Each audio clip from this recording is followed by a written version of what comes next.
Pemirsa, Menteri Koordinator Bidang Kemaritiman dan Investasi Indonesia Luhut Binsar Panjaitan meminta semua pihak di Bali khususnya di Indonesia pada umumnya supaya tidak menerima turis yang tidak jelas atau tidak berkualitas, seperti turis yang suka ribut-ribut dan wisatawan yang terlibat narkoba.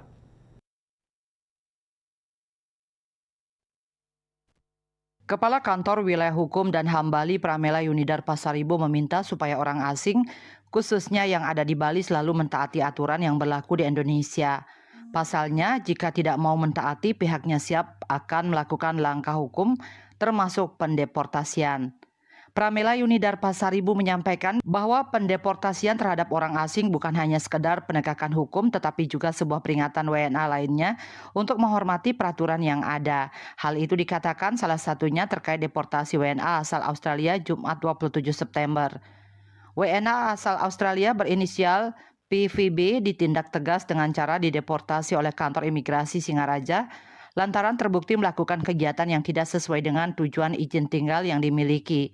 WNA tersebut sebelumnya telah diamankan oleh tim pengawasan kantor imigrasi Singaraja karena melakukan promosi villa melalui media sosial.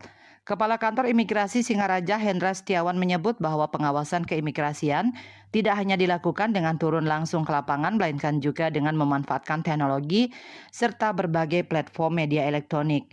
Berdasarkan pemeriksaan oleh petugas, diketahui bahwa PVB masuk ke Indonesia menggunakan visa kunjungan saat kedatangan VOA.